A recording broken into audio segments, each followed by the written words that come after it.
வணக்கம். திரையரங்கம். முரன்றது ஒரு மலையாள திரைப்படத்தினுடைய பெயர். இந்த படத்தினுடைய இயக்குனர் முகமத் முஸ்தபா.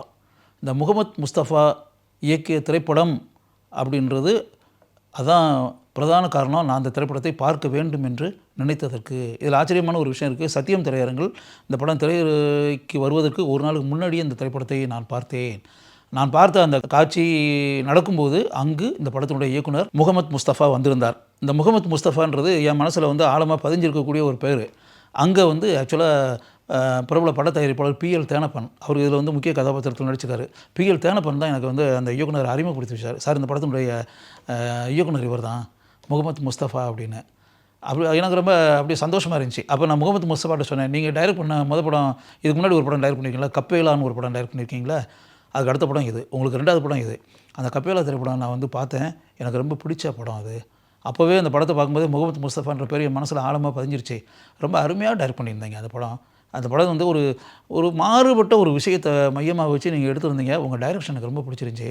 அது வரும்போது கேரளாவில் இப்போ திறமையான கதைகளை வச்சு இப்போ இயக்கக்கூடிய இயக்குநர்கள் அப்படின்னு வரும்போது நல்ல இயக்குநர்களில் உங்கள் பேரும் இருக்குது அப்படின்றதான் உண்மை அப்படின்னு சொல்ல. அதனால் நீங்கள் டைரக்ட் பண்ணி அப்படின்னு வரும்போது நிச்சயமாக இதுவும் ஒரு டிஃப்ரெண்ட்டான ஃபில்மாக இருக்கும் அப்படின்ற மாதிரி எதிர்பார்ப்பு என் மனசுக்குள்ளே இருக்குது அப்படின்ற மாதிரி முகமத் முஸ்தபாட்ட நான் சொன்னேன். அதே மாதிரி நான் சொன்னது மாதிரியே இந்த படம் ஒரு டிஃப்ரெண்ட்டான அட்டம்ப்ட் தான் அப்படின்னு தான் சொல்லணும். உதாரணத்துக்கு பார்த்திங்கன்னா, இந்த படத்தில் 4 இளைஞர்கள் படத்தில் வராங்க. Youngsters, youth. 4 இளைஞர்கள். 4 இளைஞருமே ஆக்சுவலாக படிச்சுக்கிட்டு இருக்கக்கூடிய இளைஞர்கள், கல்விக்கூடத்தில் படிச்சுக்கிட்டு இருக்கக்கூடிய இளைஞர்கள். அப்படி இருக்கக்கூடிய அந்த பள்ளிக்கூடத்தில் படிச்சுக்கிட்டு இருக்க பசங்க அப்படிங்கும்போது அந்த இதுக்கெல்லாம் போகல, அந்த படிக்கிறது கல்விக்கூடத்துக்கு போகிறது அந்த மாதிரிலாம் போகல. இவங்களை ஆசை வார்த்தைகளை அள்ளி வீசி அப்படின்னு வரும்போது ஒரு பணம் கிடைக்கும் அப்படி இப்படின்ற மாதிரி விஷயம், வயலன்ஸ் அப்படின்ற ஒரு பல மேட்டர், வன்முறை சம்பவங்களுக்கு பகடைக்காய்களாக பயன்படுத்தின்னு இருக்கல, அப்படிப்பட்ட பகடைக்காய்களாக இந்த 4 இளைஞர்களும் பயன்படுத்தப்படுகிறார்கள். அது யாருன்னா, சூரஜ் வெஞ்சாரமூடு. மலையாளத்தில் நீங்கள் நிறையா பார்த்துக்கிட்டு இருப்பீங்களா. சூரஜ் மிகச்சிறந்த ஆர்டிஸ்ட், எக்ஸ்ட்ரானரி ஆர்டிஸ்ட். இப்போ அடியோஸ் அமிகோ அந்த படத்துலலாம் வந்திருக்கார்ல, அந்த தான் சூரஜ் வெஞ்சாரமூடு. ஆக்சுவலாக கிட்டத்தட்ட அவர் ஒரு தாதா பேட்டர்னில் இருக்கக்கூடிய ஒரு மனிதர்.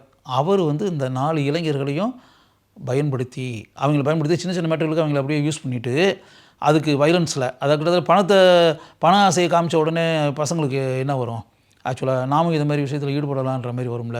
அப்படி ஒரு கத்தையை தூக்கி அப்படியே கையில் கொடுத்தாச்சுன்னா அப்படின்னும்போது அதுக்கு ஆசைப்படுவாங்க இல்லை. அப்படி வரும்போது அவங்ககிட்ட ஒரு மிகப்பெரிய ஒரு காரியத்தை இவர் ஒப்படைக்கிறார். அவர் கிட்டத்தட்ட நிறையா ரவுடி பசங்களை நிறையா வச்சுக்கிட்டு மிகப்பெரிய ஒரு தாதா பேட்டர்னில் இருந்துக்கிட்டு மிகப்பெரிய காரியங்கள்லாம் செஞ்சுக்கிட்டு இருக்க ஆள் தான் சூரஜ் வெஞ்சாரமூடு. அவர் இந்த பசங்களுக்கு சில பயிற்சிகளை கொடுத்து இந்த உலகத்தை காட்டி, இந்த வன்முறை உலகத்தில் செயல்பட்டால் அவங்களுக்கு என்னென்ன பலன்கள் கிடைக்கும், எப்படி பணத்தில் மிதக்கலாம் அப்படின்ற அந்த உலகத்தைனுடைய ஈர்ப்புன்னு இருக்குல்ல, அதுக்கு அவங்கள இழுத்து இப்படிப்பட்ட அவங்க இப்போ சராசரியான ஒரு குடும்பத்தை சேர்ந்த பசங்க 4 பேருமே. இன்னும் சொல்லப்போனால் இவங்க ஒழுங்காக ஸ்கூலுக்கு போகாமல், பள்ளிக்கூடத்தில் படிக்காமல், பெற்றோர்களுக்கு இன்ஃபார்ம் பண்ணி பெற்றோர்கள் அங்கே அப்படின்ற மாதிரிலாம் படத்தினோட ஆரம்ப காட்சியெல்லாம் சில இதெல்லாம் வரும். போலீஸ் ஸ்டேஷன்லாம் போயிட்டு பல இதெல்லாம் இன்வெஸ்டிகேஷன்லாம் நடக்கும். இவங்க ஆரம்பத்தில் இப்போ இவங்க மேலே அவங்க பெற்றோர்களெல்லாம் வர வச்சுருவாங்க. பார்த்தா சராசரியான பெற்றோர்கள். ஒரு அம்மாலாம் சாதாரண ஒரு ஏழ்மையில் இருக்கக்கூடிய ஒரு பெண். அந்த அம்மாவுக்கு ஒரு மகன். அப்படிலாம் அந்த இதில் காவல் நிலையத்தில் அட்வைஸ்லாம் பண்ணி அனுப்பிவிடுவாங்க. இதையெல்லாம் தாண்டி அப்படி வரும்போது சூரஜ் வெஞ்சாரமூடு அந்த ஆசை வார்த்தைகளில் மயங்கி இவங்க அவர் சொல்கிறத அப்படியே கேட்பாங்க. அவர் அப்படியே இவங்களுக்கு பீர் வாங்கி கொடுப்பாரு, பீர் குடிப்பாங்க. இவங்களுக்கு அந்த உலகத்துக்குள் இவங்களை ஒரு புதிய பல அனுபவங்களை அவர் கற்றுத்தருவார். இவங்களுக்கு அது புது உலகமாக இருக்கும், புதிய அனுபவங்களாக இருக்கும். அப்படி இருக்கும்போது இவங்ககிட்ட சொல்லி என்னென்னா, திருநெல்வேலி பக்கத்தில் ஒரு இடத்துல பணம் நிறைய மறைச்சி வைக்கப்பட்டிருக்கு. அந்த பணத்தை நீங்கள் 4 பேரும் போய் எடுக்கணும். இதுக்கு முன்னாடி இந்த அட்டம்ப்டை ஏற்கனவே ஒரு 2 மதுரையை சேர்ந்த 2 இளைஞர்கள் 2 யங் சாப்ஸை ஃபெயிலியர் ஆயிடுச்சு. நீங்கள் 4 பேரும் போகணும், அந்த காரியத்தை செய்யணும். அப்படி செஞ்சு வந்தீங்கன்னா பெரிய அளவில் உங்களுக்கு பணம் நான் கொடுப்பேன் அப்படின்ற பேட்டர்னில் சொல்லியிருப்பார். சொன்ன உடனே இந்த 4 பேரும் சரின்னு சொல்லிட்டு கிளம்பி அங்கே போவாங்க. அந்த 4 பேரும் கிளம்பி போகும்போது அங்கு என்ன நடக்கிறது அப்படின்றது தான். அந்த 4 பேரும் கிளம்பி அங்கே போகும்போது இவங்க அந்த மதுரை பக்கத்தில் சொன்னோம்னா இந்த மதுரை பக்கத்தில் எந்த இடம் அப்படின்னா ஒத்தக்கடை, அங்கே வந்து அந்த 2 இளைஞர்கள் பேரை சொல்லுவாங்க. சிற்றரசுன்னு ஒருத்தன், மலர் வேந்தன் அப்படின்னு சொல்லிட்டு நம்ம தமிழ் பசங்க. அந்த 2 பேருடைய பேர், ஊர் பேர் இதெல்லாம் வாங்கிட்டு நேராக அந்த 2 பேரையும் கூட நேரடியாக போய் பார்ப்பாங்க. பார்த்து அது பிறகு கிட்டத்தட்ட அது பிறகு கிட்டத்தட்ட 50% பிக்சர் வந்து 50% என்ன, முக்கால்வாசி படம் கிட்டத்தட்ட கிளைமேக்ஸ் வரது வர தமிழ்நாட்டில் தான் நடக்கிறது கதை. அதுக்கு பிறகு இவங்க தமிழில் தான் பேசுவாங்க, அவங்களும் தமிழில் தான் பேசுவாங்க. போயிட்டு அந்த பசங்க அவங்களும் சேர்த்துக்குருவாங்க. இந்த 4 பேர், அந்த 2 பேர், 6 பேர். இந்த 6 பேரும் சேர்த்து அப்போ அவங்க தான் அந்த தொழிற்சாலை எங்கே இருக்குது, அது எப்படி போகிறது, சிசிடிவி கேமரா இதெல்லாம் படாமல் போகிறது அப்படின்னா, குறுக்கு வழியில் மரங்கள் அடர்ந்த காட்டுப்பகுதிக்குள்ளெல்லாம் நுழைஞ்சு எப்படிலாம் போக முடியும், எப்படிலாம் போகலாம் அப்படின்றது மாதிரிலாம் சொல்லி அந்த இடத்துக்கே தொழிற்சாலைக்கே போய் ஒரு ஆக்சுவலாக அது ஒரு ஸ்டீல் தொழிற்சாலை. அந்த ஸ்டீல் தொழிற்சாலையினுடைய ஓனர் தான் பிஎல் தேனப்பன். அவர் வந்து கதையில் இன்டர்வியூக்கு பிறகு தான் அவர் காமிப்பாங்க. அந்த இன்டர்வியூக்கு முன்னாடி இருந்து இவங்க அந்த தொழிற்சாலைக்கே போயிடுவாங்க. போய் அந்த வாட்ச்மேனை வந்து கட்டி போட்டுருவாங்க. கட்டி போட்டு 4 பேரும் தொழிற்சாலைக்குள்ளே நுழைஞ்சிருவாங்க. அண்டர் கிரவுண்டில் உள்ள போய் பார்த்தா ட்ரங்கு பொட்டியில் வந்து ஃபுல்லாக கட்டுகள் இருக்கும். அந்த பணக்கட்டுகளை ஃபுல்லாக எடுத்துருவாங்க. எடுத்துட்டு மறுபடியும் அங்கேருந்து வாகனத்தில் ஏறி எஸ்கேப் ஆகி அப்படிங்கும்போது ஒரு காட்டுக்குள்ளே வந்து பின்னாடி பார்த்தா ஒரு குரூப் வந்து சேஸ் பண்ண ஆரம்பிச்சிருவாங்க. அதில் வந்து டிமிக்கி கொடுத்து அப்படியே ஒரு காட்டுக்குள்ளே வந்தால் எங்கே இருக்கும் என்ன ஏதுன்னே தெரியாது. உடனே சூரஜ் வெஞ்சாரமூடுக்கு அங்கேருந்து ஃபோன் பண்ணி இவர் ஒரு சிம்மு வந்து புதுசாக சிம் கொடுத்து அந்த சிம்மை வந்து இந்த சிம்மில் மட்டும் என்னை கான்டாக்ட் பண்ணுங்கன்ற மாதிரி சொல்லியிருப்பார். சரின்னு சொல்லிட்டு இவங்க அங்கேருந்து கான்டாக்ட் பண்ணுவாங்க. அவர் திருவனந்தபுரத்தில் இருப்பார். கான்டாக்ட் பண்ணி இது மாதிரி நாங்கள் ஒரு இடத்துல வந்து மாட்டிக்கிட்டோம், அது எந்த இடம்னு சொல்லி தெரியல அப்படின்னு. அதை நீ அந்த இடத்த மட்டும் லொக்கேஷனை மட்டும் எனக்கு வந்து வாட்ஸ்அப்பில் அனுப்புங்கன்னு சொல்லிட்டு அனுப்பி கடைசியில் அவர் அங்கே வந்து இப்படின்ற ஒரு மேட்டர் இருக்கும். அப்படியே இதாக ஈவிங்களை இது பண்ணி வந்து சேர்ந்துருவாங்க. சேர்ந்த பிறகு பார்த்தா இது எத்தனை கோடி என்ன ஏதுன்றதெல்லாம் தெரியாது. அதுக்கு பிறகு இவங்களுக்கு வந்து இந்த பணத்தை வந்து கொடுத்தும்போது ஒரு சில லட்சங்களை கொடுத்துன்ற மாதிரி இது பண்ணுவாங்க. இவங்க கேட்பாங்க, நாங்கள் 6 பேர் மொத்தம் 6 பேரில் நீங்கள் எதுக்கு அந்த 2 பேரை 2 பேரும் சேர்த்தது காரணம் அவங்க 2 பேரில் அந்த தொழிற்சாலையை நான் கண்டுபிடிச்சிருக்க முடியாது. அவங்க தான் அந்த காட்டுக்குள்ளெல்லாம் நுழைஞ்சு இப்படிலாம் போகலான்றதை சொல்லி கொடுத்தது அவங்க தானே அப்படின்லாம் சொல்லிட்டு அந்த 6 பேர் தான் அந்த 2 பேருக்கும் சேர்த்து தான். அதனால் இதில் எவ்வளோ கோடி இருக்குது, பணம் இருக்குது, கோடிக்கணக்கான ரூபா. எங்களை பொறுத்தளவில் இதில் வந்து இது பண்ணுற காரணம் ஒவ்வொருத்தருக்கும் 50 லட்ச ரூபா வேணும். ரொம்ப பசங்க ரொம்ப தெளிவாகிறாங்க. இப்போ ஏமாந்துடக்கூடாதுல 6 பேர் 3 கோடி ரூபா கொடுத்துருங்க எங்களுக்கு கமிஷன் அப்படின்ற பேட்டர்ன். இது வந்து அப்போ தான் வந்து அது ஆரம்பத்தில் படத்தினுடைய ஆரம்ப காட்சியிலே ஒரு இது வரும். ஒரு லேடி வந்து ஃபோன் பண்ணிவிட்டு அப்படியே நடந்து போயிட்டுருப்பாங்க, ஃபோன் பேசிக்கிட்டு. இந்த ஒரு 1/4 மணி நேரத்தில் வந்துடுவேன், நான் வந்து வெயிட் பண்ணிகிட்டு இருக்கேன்ற டைப்பில் ஏதாவது பேசி அப்படின்னு வரும்போது இவங்க அப்படியே ஒருத்தன் வந்து வயிற்றில் வந்து கத்தி வச்சு சொருவிடுவான். அவங்க அப்படியே கீழே விழ போகும்போது பின்னாடி இருந்து ஒருத்தன் அட்டாக் பண்ணுவான். அப்படியே அந்த அம்மா வந்து அப்படியே சரிஞ்சு ஒரு நடுத்தர வயதை தாண்டிய பெண் அப்படின்ற கீழே சரிஞ்சு விழுவாங்க. ஒரு 50 வயசு கேரக்டர்னு வச்சுக்கலாம், 55 வயசு 60 வயசு ரேஞ்சில் இருக்கக்கூடிய ஒரு பெண் அப்படியே கீழே சரிஞ்சு விழுவாங்க, இறந்து கிடப்பாங்க. அப்புறம் இறந்தாச்சு அப்படின்றாங்க. இதெல்லாம் மீதிலாம் இப்போ நான் சொன்ன மட்டும்லாம் ஃப்ளாஷ்பேக்கில் வரும்.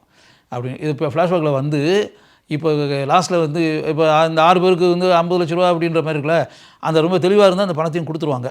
இதில் வந்து இந்த இடையில அதில் 2 பசங்க மட்டும் அந்த பணம் மேட்ரு பேசி கீசின்னு வரும்போது இதில் 2 பேர் 2 வீலரில் வந்து அப்படியே ட்ராவல் பண்ணி இப்படின்னு போகும்போது ஒரு இடத்துல வந்து ஒரு விபத்து நடந்து அந்த 2 பேருமே ஸ்பாட்லேயே அவுட். அவங்க 2 பேரும் அவுட்டு. இப்போ இருக்கிறது இங்கே 2 பேர் இருக்காங்க, மதுரையில் 2 பேர் இருக்காங்க, ஒத்தக்கடையில் 2 பேர். இப்போ இந்த 2 பேரும் பணத்தையும் வாங்கிக்கிட்டு அப்படியே இது பண்ணி போய் இப்படின்ற மாதிரி ஒரு விஷயம் நடக்கும். அப்படி வரும்போது படத்தினுடைய ஃபினிஷிங்கில் வந்து அதாவது பின்னாடி இதே மாதிரி அந்த பணத்தை கொண்டு போகிறாங்கல்ல, அப்படி போகும்போது பின்னாடி பார்த்தா மறுபடியும் ஒரு சேசிங் ஒரு குரூப்பு இவங்களை விரட்டின்னு போகும்போது அதில் வந்து 2 பேர் அந்த 2 பேருமே அவுட் ஆகிடுவாங்க. அதில் ஒருத்தன் தான் தப்பிச்சு அப்படின்ற மாதிரி வரும்.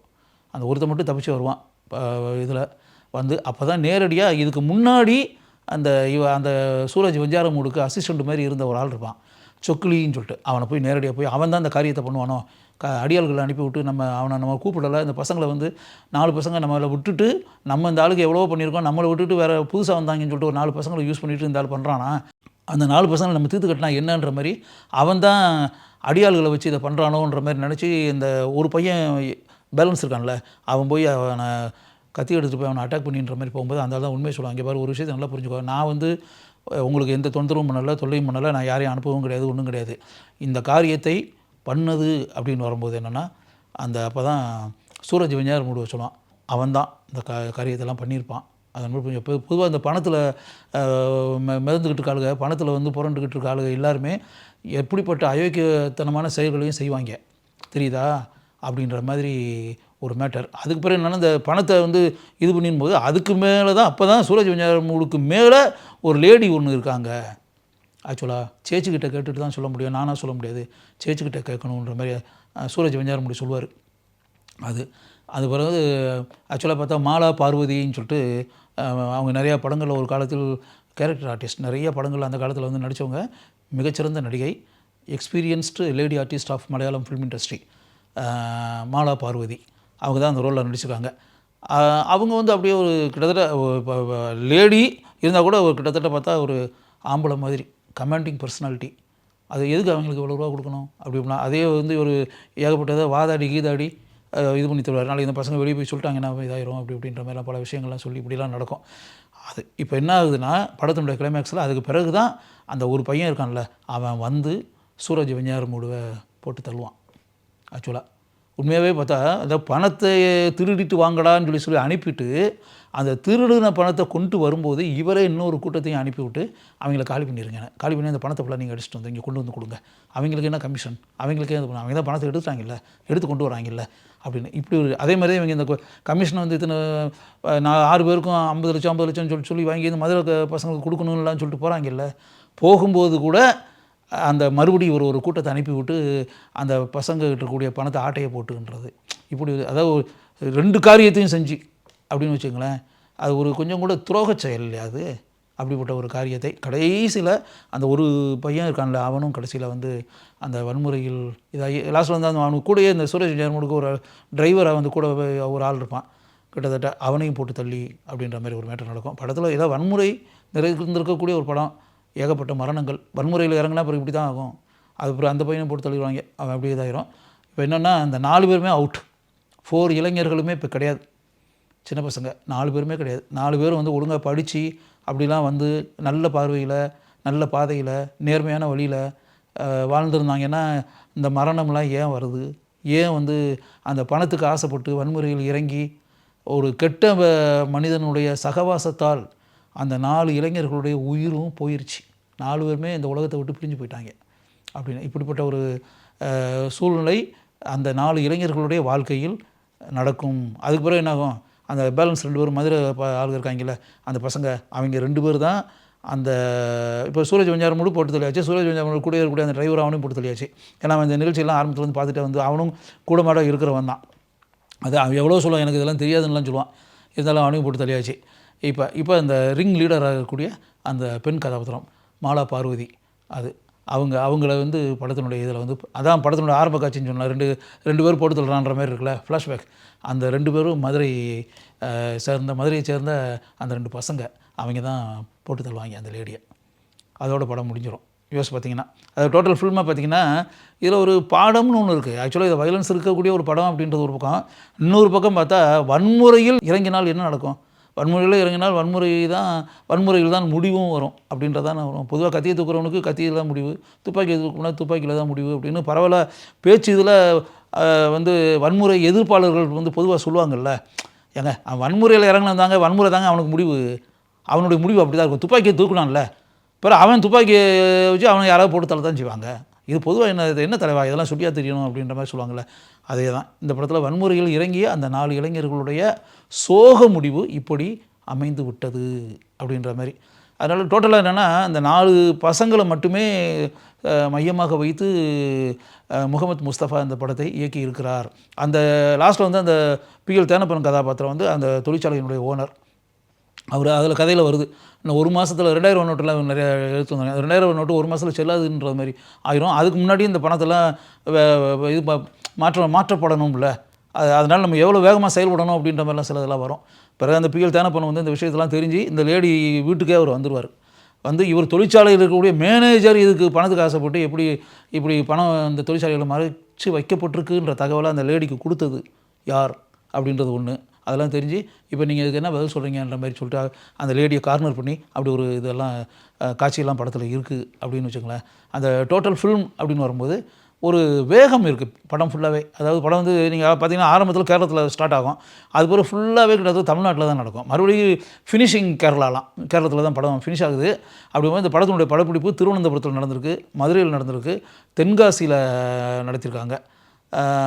இந்த இடத்து பெங்களூரில் வந்து படமாக்கப்பட்டிருக்கு. இந்த படத்தினுடைய ஒளிப்பதிவாளர் ஃபாசில் நாசர் அதனால் வந்து பெரும்பாலும் இந்த திகில் காட்சிகள், நைட் ஃபைட் காட்சிகள் அப்படின்லாம் வரும்போது கேமராமேனுடைய பங்கு எந்த அளவுக்கு முக்கியத்துவம் உள்ளது அப்படின்னு இருக்குல்ல, அந்த அளவில் பார்த்தா ஃபாசில் நாசருடைய பங்களிப்பு இந்த படத்தில் வந்து மிகப்பெரிய அளவில் பாராட்டக்கூடிய அளவிற்கு இருக்கிறது. அப்படின்னா படத்தொகுப்பாளர் வந்து சாமன் சாக்கோ அப்படின்னு சொல்லிட்டு படத்தொகுப்பு வெரி குட், கைதட்டி பாராட்டக்கூடிய அளவிற்கு இருக்கிறது. இந்த படத்தினுடைய கதாசிரியர் சுரேஷ் பாபு. இந்த சுரேஷ் பாபுன்றது வந்து மலையாள தொலைக்காட்சியில் வந்து உப்பும் உலகும் அப்படின்றது வந்து ஃபேமஸான ப்ரோக்ராம். அந்த ப்ரோக்ராமை எழுதியவர் சுரேஷ் பாபுக்குன்னு அங்கே ஒரு பெரிய பேர் இருக்குது. அவர் தான் இந்த படத்தினுடைய கதாசிரியர். அது முகமது முஸ்தபா வந்து திரைக்கதை அமைத்திருக்கிறார். அதாவது சுரேஷ் பாபுனுடைய கதையை வாங்கி அதுக்கு திரைக்கதை அமைத்து மிக அருமையாக இந்த படத்தை இயக்கியிருக்கிறார் அப்படின்னு சொல்லி. அதனால் வந்து ஒரு வயலன்ஸ் இருக்கக்கூடிய திரைப்படம் தான், இருந்தால் கூட 4 இளைஞர்களை மட்டுமே நம்பி இந்த திரைப்படத்தை இயக்கியிருக்கிறார் முகமது முஸ்தபா அப்படின்ற ஒன்று. இதில் வந்து குறிப்பிடத்தகுந்த ஒரு நல்ல பாத்திரத்தில் கனி குஸ்ருதி அருமையான கதாபாத்திரத்தில் நடித்திருக்கிறார். அந்த இளம்பெண் இப்போ வந்து ஆக்சுவலாக சமீபத்தில் வந்து பல திரைப்பட விழாக்களில் விருது பெற்ற ஒரு திரைப்படத்தில் 3 கதாநாயகிகள் ஒருவராக நடித்தவர் தான் கனி குஸ்ருதி. அதனால் அவருக்கு பேசப்படக்கூடிய ஒரு நல்ல கதாபாத்திரம் இந்த படத்தில் கொடுக்கப்பட்டிருக்கிறது அப்படின்னு சொல்லிட்டு. மலையாள திரைப்படம் அப்படின்னாலே ஒரு டிஃப்ரெண்ட்டான கதையை வச்சு எடுப்பாங்க, ஒரு வித்தியாசமான திரைக்கதை இருக்கும். கிட்டத்தட்ட அந்த இயக்குனருடைய ஆழமான முத்திரையெல்லாம் படம் ஃபுல்லாக எல்லா காட்சிகளும் இருக்கும் அப்படின்றது பரவலாக மலையாள படத்தை பார்க்குறவங்க எல்லாருக்குமே தெரியும். அதனால் நான் நிறைய மலையாள படங்களை பார்க்குறது அப்படின்ற பழக்கத்தை எப்போதும் வைத்திருப்பவன் அப்படின்ற முறையில் வந்து கப்பேலா திரைப்படத்தில் எந்த அளவுக்கு முகமது முஸ்தபா வந்து ஒரு மிகச்சிறந்த இயக்குனர் அப்படின்ற அளவுக்கு தன்னுடைய பெயரை பதித்தாரோ, அதே போல் இந்த முறை திரைப்படத்திலும் தன்னுடைய பெயரை ஆழமாக பாராட்டக்கூடிய விதத்திற்கு, பாராட்டக்கூடிய அளவிற்கு பதித்திருக்கிறார் என்பதுதான் உண்மை.